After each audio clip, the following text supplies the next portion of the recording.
Today, we're diving into a really harrowing story of survival. We're going to walk through the terrifying ordeal of a young mother named Erin Orcutt and how her abduction uncovered a betrayal from the very people sworn to protect us.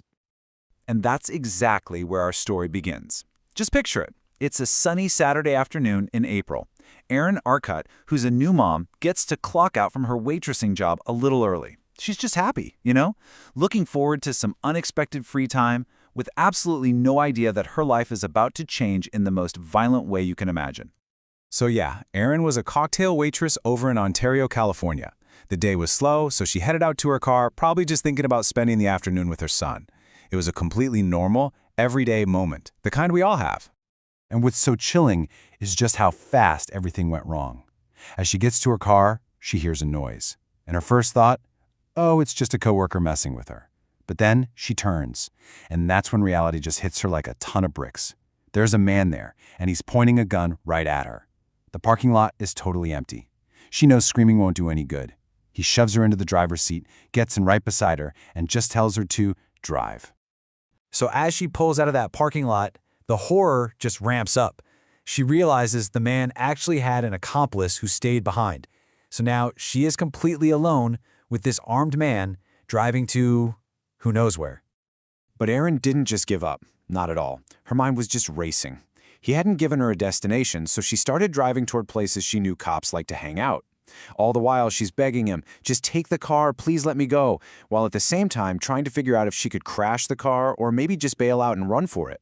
He tells her to pull over, and she picks a restaurant parking lot, just praying a police car would be there. But there wasn't one. With no clear way out, the situation gets so much worse. I mean, they're in a busy area, a gas station and a Denny's are right there, but her tinted windows basically created this little bubble of terror. He forces her at gunpoint into the backseat of her own SUV. And then, in this just sickening detail, he sits right on top of her son's baby seat. As she's crying and pleading, what does he do? He puts the cold steel of the gun right to her head. And to prove it's loaded, he racks the slide. A live bullet pops out, landing right on the seat next to her. The message could not have been clearer. This is real, and I am in complete control. What happened next wasn't just physical, it was a campaign of psychological torture. He forced her into these humiliating positions and took pictures. And this is the part that is just monstrous. He was smiling while he did it. Then he starts texting those photos to his buddy, the one waiting back at the mall, and even gets on the phone with him, laughing about it all. It was just a sick, twisted game to them. After an hour of this absolute horror, he tells her to get dressed. And then he says those words. He tells her they're going to the desert to finish this. And for Erin, that was a death sentence. She knew with 100% certainty that if she got back in that driver's seat, she was never coming back. Okay, so this was it, the do-or-die moment. Even in her terror, Erin's mind was incredibly sharp. She had noticed his gun had actually fallen to the floor under the passenger seat. She also knew that the child lock was on for his door, but not for hers. That little window of opportunity was closing fast.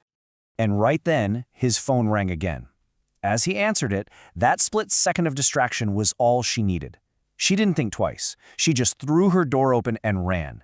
In her own words, like the hounds of hell were on my heels. It was just a pure adrenaline-fueled sprint for her life.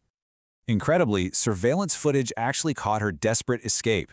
You can just imagine the scene. She's running, screaming at the top of her lungs, "He has a gun! He has a gun!" trying to warn anybody, everybody. She runs toward a liquor store nearby, where a clerk, who had already seen her suspicious SUV, becomes an absolute hero and pulls her inside to safety. Okay, so Erin is safe. The attacker? He panics. He grabs her keys and tries to steal her SUV. But here's a little twist of fate. The car had an anti-theft kill switch. It wouldn't start. So he's forced to flee on foot, disappearing into traffic and making a huge mistake in his hurry. So in his rush to get away, this predator made a critical mistake. One so unbelievably stupid, it would bring this whole thing crashing down on him. What do you think it was? Inside the car, police found a goldmine of evidence. His gun, his sunglasses, some really crucial biological evidence. But it was this tiny little detail on the gun's magazine that was about to blow this case wide open. Taped to the bottom was His own name.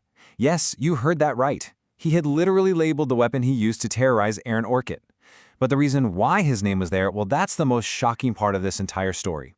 So Detective Robert Marquez, one of the first cops on the scene, saw this and recognized it immediately.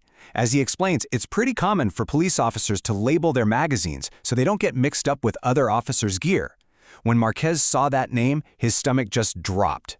He was either dealing with a guy who stole a cop's gun or something far, far worse. And here it is, the gut-wrenching truth. The name belonged to Anthony Orban, an officer with the Westminster Police Department. And in the most sickening twist you can imagine, his specialty, his specific job in the department was investigating sex crimes. The man who had just committed these horrific acts was the very person who was supposed to put predators like himself behind bars. After that, the investigation moved at lightning speed. Orban was found in a parking lot nearby with his accomplice, a guy named Jeffrey Jelinek, who, get this, was a state correctional officer. So we have two men, sworn officers of the law, who perfectly matched Aaron's descriptions. And what did they find in Jelinek's possession? Aaron's car keys. Aaron was brought to the scene, she identified them, and the betrayal was complete. So with the attackers in custody, the fight for justice was on. But for Aaron, this next chapter? Well, it was going to test her strength in a way she never could have possibly imagined. Orban's defense in court was frankly a masterclass in cowardice. First, he claimed he'd blacked out from drinking too many margaritas. When that didn't work, he blamed his antidepressant Zoloft, pleading not guilty by reason of insanity. He tried to play the victim, all while recorded calls from jail revealed he was making threats, saying he would be a lot easier if the witness wasn't around. The jury saw right through his lies. They completely rejected the insanity defense and found him guilty on all 8 felony counts, including kidnapping and rape. But before Aaron could face him in court one last time for his sentencing, Orban took the coward's way out. He committed suicide in his jail cell. And he wasn't looking at a small sentence here. The judge later said she was ready to give him 82 years to life, plus another 95 years on top of that. He would have died in prison, and he absolutely knew it. Orban's death robbed Aaron of the chance to confront him, but it did not rob her of her voice. In a really incredible move, the judge let her read her victim impact statement in court anyway to his family, who chose to stay and listen. And after laying out the horror she endured, she ended not with hate, but with an act of unbelievable strength, taking back her power by forgiving him. Aaron Orchid's story is just one of unimaginable terror and a truly shocking betrayal. But in the end, it's a testament to resilience. Her absolute refusal to be defined as a victim and her choice to forgive on her own terms leaves us all with a really powerful question. What does it truly mean to survive? It's more than just staying alive. It's about reclaiming your life.